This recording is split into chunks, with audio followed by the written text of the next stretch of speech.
Assalamualaikum warahmatullahi wabarakatuh. Perkenalkan, nama saya Lailatul Rahmah dengan NIM 23101122220044 dari Program Studi Pendidikan Pancasila dan Kewarganegaraan dari kelas A2.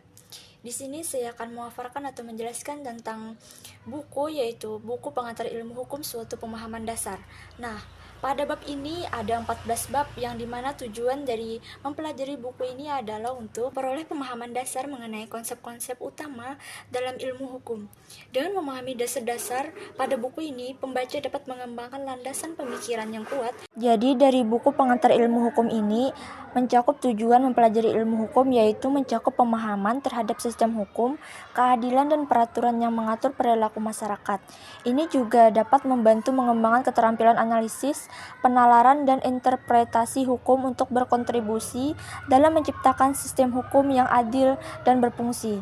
Nah, dari buku ini juga seperti yang sudah saya jelaskan tadi, bahwa pada buku pengantar ilmu hukum ini yaitu buku tentang pemahaman suatu ilmu dasar, yaitu pada bab ini terdapat ada 14 bab di dalamnya, yaitu bab pertama tentang ilmu hukum suatu pengantar, yang dimana di dalamnya ada pengertian dan fungsi ilmu hukum.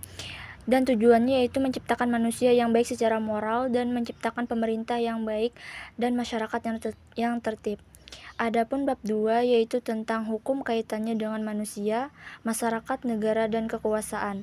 Jadi di sini menjelaskan bagaimana hukum itu di dalam manusia, masyarakat dan negara. Pada bab 3 tentang norma atau kaidah. Jadi pada bab ini menjelaskan pengertian dan macam-macam norma. Ada 4 norma, yaitu norma agama, kesusilaan dan kesopanan, dan hukum. Pada bab 4 menjelaskan tentang kedudukan dan fungsi hukum. Dan lanjut ke bab 5 yaitu tentang pengertian hukum. Pada bab ini dijelaskan bagaimana pengertian hukum dan istilah hukum dan juga manfaat definisian dan definisi hukum. Lanjut ke bab 6 yaitu tentang tujuan, fungsi, sifat dan pentataan hukum. Nah, di dalamnya ini terdapat ada tujuan hukum, fungsi ilmu hukum, dan sifat-sifat hukum.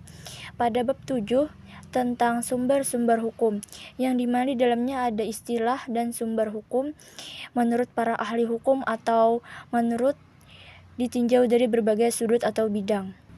Pada bab 8 subjek dan objek hukum, yang dimana subjek hukum yaitu manusia sebagai subjek dan badan hukum sebagai subjek hukum.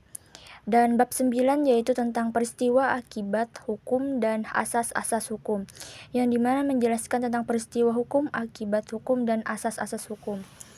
Lanjut ke bab 10 tentang pembagian landasan lingkungan berlakunya hukum. Jadi di sini dijelaskan tentang bagaimana pembagian dan landasan berlakunya hukum itu, dan apa saja yang ada di dalamnya, yaitu tentang landasan filosofis, sosiologis, dan yuridis.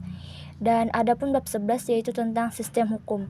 Jadi di sini menjelaskan tentang sistem dan macam-macam hukum, yaitu misalnya sistem hukum Eropa kontinental, sistem hukum Anglo-Sakson atau sistem hukum adat.